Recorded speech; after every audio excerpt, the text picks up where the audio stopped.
In the year 2028, one Big Mac will equal $1 million.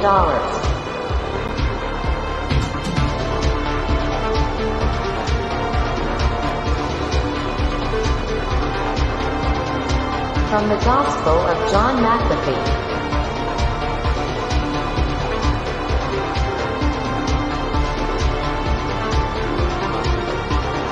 Bro, just learn to code.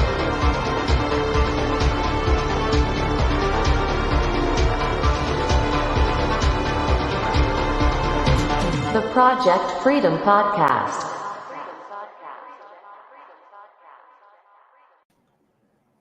Boom. What's up, guys? Welcome back. I have a present for you guys tonight. GitHub CoPilot. So I was finally selected to test out GitHub CoPilot because I'm such a great, amazing developer. By the way, can you guys hear me all right? I have another new mic now, and I'm wondering if the sound is okay. Pistol Pete says, what's good? What's up, Pistol Pete? New Horizons, yo to you as well. Fearless Trader. When are we working a McWagey or Wage King? That's a good question. We're going to find out right now. Right now, buddy. Right now. All right, so first off, what is GitHub CoPilot, guys? It's really just like, wouldn't say that it's actually AI, to be completely honest with y'all. It's not like real artificial intelligence because it's not making its own thoughts. I'm going to talk about that in a second, but it's quoted from GitHub that it is an AI tool. All right, that it's an AI tool and it uses OpenAI. If you guys don't know what OpenAI is, go ahead and Google it, but it's not a whole lot. And it uses OpenAI and I quote, to assist programmers to write code through auto-completion. It can be used in Visual Studio's code, Visual Studios, just like regular Visual Studios as well, for .NET and C#, and JetBrains. And there's another IDE that it works for, but not. I don't know. It's not like a common one, or if it is, it's not something I use or have used. So back to OpenAI. Did you guys Google it? I hope you did. It's really just a OpenAI is not okay. Let me take a step back real quick. What GitHub uses with OpenAI, it's really just to train whatever the software, and in this case, GitHub Copilot, to interpret natural language from humans. So, like if I were to write a sentence in like a comment or something that says do this, it should interpret what I'm saying and then regurgitate some code from that. Okay. And the code that it regurgitates, and this is why I said it's not real AI, the code that it regurgitates, it's not like, this thing isn't thinking for you. Okay. It's also not thinking for itself. There's code that makes decisions, right? And I guess obviously in that case, I mean, there is some like logical processing going on. But so here's the thing, guys. Here's the thing. What it really does is it just goes and combs through a bunch of different repos, or all different repos on GitHub. It looks for a match based off of what your comment was, and it goes and grabs the best code and suggests it to you. And it gives like a couple different suggestions, okay? But the point of that is it's all coming through GitHub repositories, okay? So, and it can do multiple different suggestions. And how this thing really works, like you can either do a few things. I've only tried it with one way so far. I haven't tried it by writing a comment, but you can go ahead and write the name of a function, and as long as the name of that function is understood by OpenAI and Codex through the Copilot, then it'll offer you some code to generate. Okay, so before we like actually decide if we're all going to be wage caged again because of GitHub Copilot, let's take a look, guys. All right, so and I've only done two. Let me see. I'm gonna share my screen with you guys. Let me actually share it. So I got VS Code pulled up right here. Oh boy. Chrome has lost permission to capture your screen. Oh boy, oh boy, oh boy. What are we going to do, fellas? I might have to restart the... Wait, I think I got it.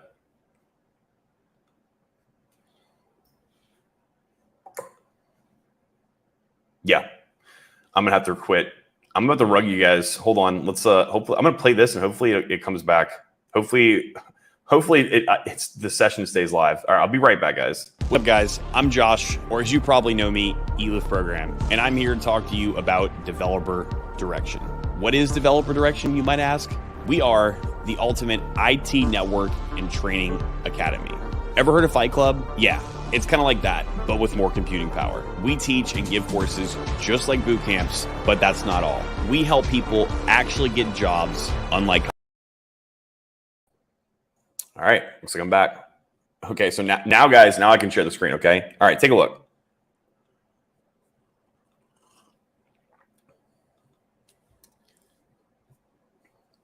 Gentlemen, welcome to class. All right, so what I have here, guys, I just have like a very basic JavaScript file with pretty much junk in it, right?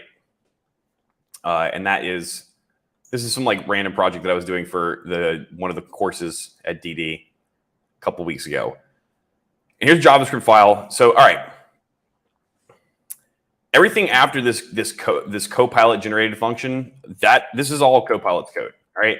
And all I did so far, guys, was I just wrote the name of these functions and then it auto-generated the rest of this. So far I did calculate days between dates. And yeah, it does it exactly like you would want it to, right? It's going to create two parameters, a start date and end date, and does all the logic in between, and it returns the days in between the dates, right? I just, for shits and gigs, I just tried Fibonacci. So function Fibonacci, and yeah, it's like right out of a textbook.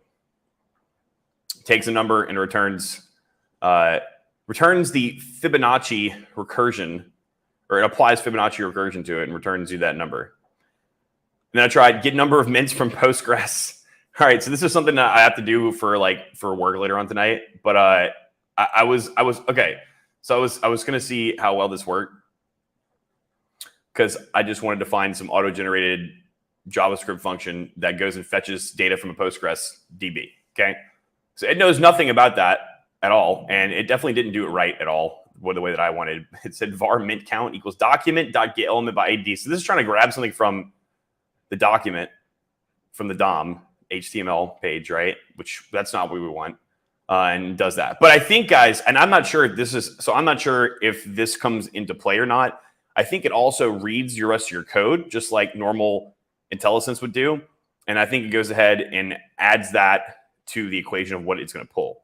Right, and we have the code for this function is not anywhere else inside of, or there's inside the rest of this code. There's nothing else that this function could use to like decipher what the fuck number of mints is. All right. So let's see, loud and clear. Thanks, Wade. So can we be a quote better coder thanks to AI? Okay, so here's the thing. I think so. I'm gonna be using this. I'm gonna be attempting to use this for the next couple of weeks and just to see. Cody Mouse says CoPilot took my job. No. Wow. So this thing steals other people's code on GitHub to give you materials. All right. So, dude, we're gonna talk about that. That's important. That's on the list of things to do. Talk about. Trust me, we're getting there. Damn. Hopefully, bugs taste good. I want to see if it can do frameworks too. So we're also gonna talk about that. That's honestly, Cody. That's where I think most of this is gonna be like useful at. Red Sings Blues. What's up, dude? Good to see you, man. Good to see you. Okay, guys. So let's try something else. Like somebody give me like a random, I don't know, let's try this. Function. What function? So it just, from Mongo. Now it's saying it just suggested that. That's not what I want. All right. So I don't like that, but as long as it's not typing it out, it's fine. All right, let's see. Somebody give me, what about this? Let's try traverse. What's something from school? Traverse binary tree. There we go. All right. All I did right now, guys, I just hit tab, okay, and just did that. So let's see. All right, let's look at this code. All right, so it takes a node. It's what you would want that function to do. Two if statements: if node.left, traverse binary tree, node.left. So it just recursively calls the same function. If node.right, traverse binary tree, node.right. All right, I did that pretty good. That wasn't a super hard function to do. Somebody give me, let's see. Let me think, guys, of something that might be hard for this thing to do. What if I said like fetch? What if I do something that requires like imports or a dependency for somewhere else? Like, what if I want to go fetch? What if I want to go web scrape the current price of Bitcoin from CoinMarketCap? And actually, you know what? Let me just do this. Let me just say function get current BTC price and just see if it even does that, or if it just like makes an API call. And is it going to import the dependencies as well? Get BTC price. Is that going to work? All right. So what it's doing here, guys. What it's doing is it's trying to grab Bitcoin price from the document. All right. So there you go, guys. You can't just have nothing in your code and just like start saying, hey, I want you to do this, and that it's just going to do it for you. Okay. I don't think we're going back to wage anytime soon. All right, boys. I think we're all good. If I'm being honest, I do think it's super cool. I think this is super cool, if I'm being completely honest with you guys. New Horizon says, give it something with regex. Okay. Let's see. What do we want to parse something with regex, or do we want to do something else with regex? Let's do this. Let's see. Let's see if we can let's just say function, I don't know, parse reg x. All right, so there we go. Takes a regular expression. Why is it trying to grab this thing from the DOM? And here's another thing too. Why is the parameter being passed in here the same as this variable that they're creating from right here? Is it trying to cover all ends? Regex.match. I mean, that's pretty nifty. I have no idea what the hell this GI is. Does anybody know what the hell that is? Yeah, I don't know. I don't know what the hell that is. You guys know what that is? Cody says, if this thing could do Terraform code, I'm going to download this for work. New Horizons, time to upload a giant file with a bunch of random functions or methods to GitHub. Yeah. So here, okay. I think that's all. That's enough of like showing off this thing, because it's not that great. It does stuff, but it's not that great. It looks black in the background. You guys see that? It's not that dark outside. I swear to God. What the hell? Sorry, I'm distracted over here.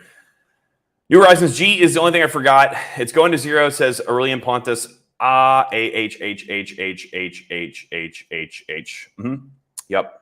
It's all going to 0. It's all going to 0, my friends. Yeah, you guys see that? It's like I have a black screen behind me. Am I going to disappear if I move this way? I think I'm good. Okay. All right, so being realistic here, guys, if I'm being absolutely realistic, I think there's more cons to this than pros. But the number of cons, although there's a larger number of cons that I could think of for this, I think the pros do outweigh the cons, because the cons are like, they're minuscule to me, okay? At least for me and my current stage in life. So let's talk about the cons. I'm gonna honestly say that if you were to religiously use this thing, that you would most definitely be atrophying your like creative muscles. All right, it's going to atrophy your engineering brain, and yeah, it's just like if you guys go from riding a stick shift all the time to just driving automatic, like you're gonna get rusty. It doesn't mean you can't go back and get refreshed on it, but it's going to happen, right? And another con to that, but it kind of coincides with it, is if you're new to programming, this is definitely going to, like, if you're a noob, for sure, if you're like somebody in my group in DD who you've only been around for like a couple weeks, maybe a month or two, even the guys that have been there for like 2 or 3 months, like if you guys use this stuff, it's going to make you codependent, because you're going to be starting out learning with a handicap, right? There's a lot of reasons. There's a lot of reasons for that. But one of the things I do, which I tell my clients all the time, when we start them doing like stuff in the terminal and with like a basic text editor, not even with Visual Studio's code, so they don't even get to use plugins. But so if you're a noob, I would probably stray away from this.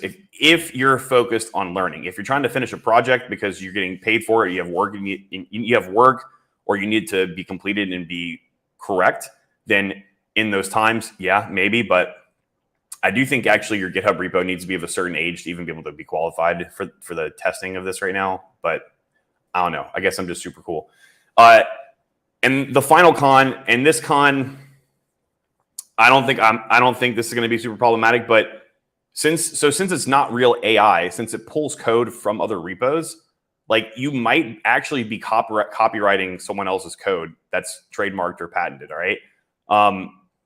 I doubt that a lawyer would be able to definitively say, like, because you're like, I doubt they could prove that it came from a specific repo. All right. And actually in the documentation, it says that only 1% of the time they actually copy the entirety of the code. But you never know. You never know, especially with people these days. People get pretty greedy with stuff. Just needs to be tweaked. Where's the Eat Lift program? DM me right now for my Eat Lift program. New Horizons. This can potentially help new programmers so they don't have to Google how to do something. But that's the thing. That's the thing. It can potentially help them. But part of that thing where you go to Google and you're searching through stuff, that forces you to think. Even if like, because very few times can you actually, and you know this, New Horizons, very few times can you actually go to Google, just first thing, not read anything, copy and paste code, throw it in there. It's probably never going to work. You have to at least think a little bit, right? And that's what gets the gears grinding for problem solving and troubleshooting. And that's important, right? I think you'd spend more time figuring out what the function does and making sure it works for you rather than writing it from scratch. Right, exactly. But man, if we find ourselves in an idiocracy scenario where this thing does all the code and it borks, it's over. I don't think it's going to though, dude. It kind of sucks. Well, okay, it doesn't suck. It kind of sucks compared to what I thought it was going to be, but it's still pretty good. Notepad++ for the win. Yes, indeed. Vim for the win. Where's Andrew? He's got a new line of work thanks to GitHub. Yeah, he does. We might need Cody. We might need Andrew. We might need Andrew because of this. There's probably something in the TOS, yeah, that says if you use GitHub, all the content you post, waive your rights to your code, you can post it there. I think it also scrapes private repositories as well, though. That's the thing. I think that was the catch right there. Max says CoPilot is good, but can it solve FizzBuzz? You know what? You know what? Let's just type a FizzBuzz function. Function FizzBuzz.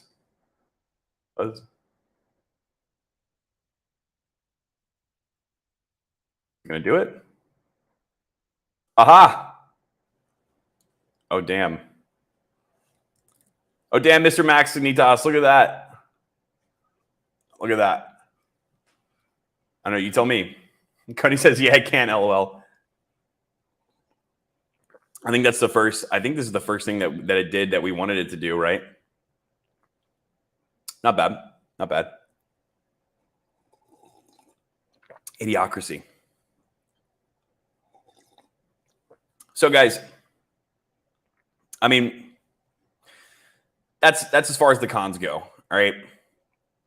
Now the pros.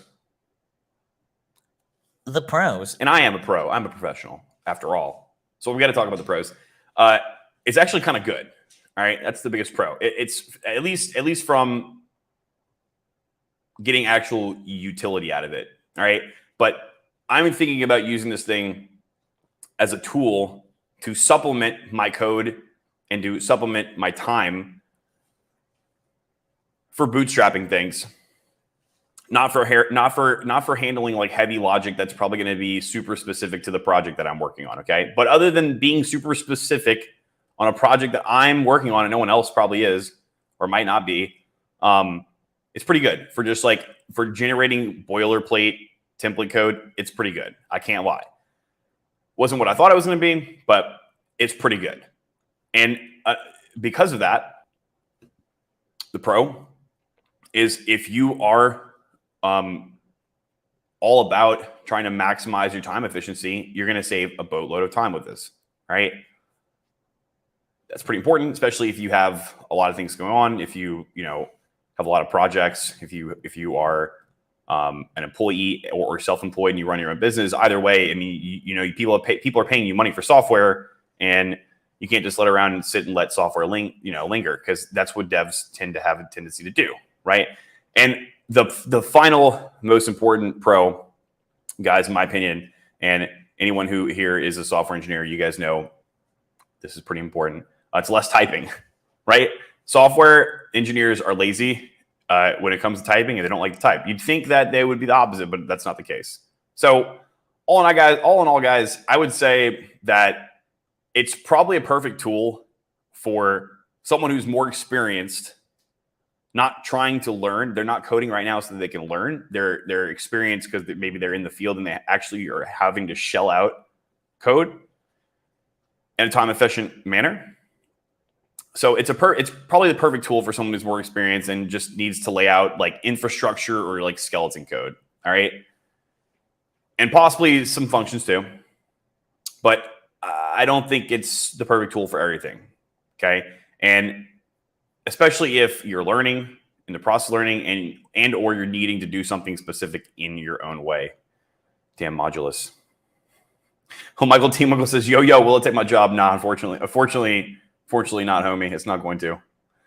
LOL, why do I have to keep approving at New Horizons comments? I don't know, dude. Maybe because he said the word damn. He has been a naughty boy, I guess. So Susan Wojcinski thinks. Post some wild-ish, and I'll screen cap it. Max Denita says, always remember, coding is the easy part. Understanding exactly what the customer needs is the hard part. Very fucking true. Very fucking true, dude. That will never be totally automated. Yeah, 100%. All right, GitHub CoPilot, go finish the NFT project that Guava Labs is finishing this week. Oh, you can't do that? That's another thing you can't do. All right, boys.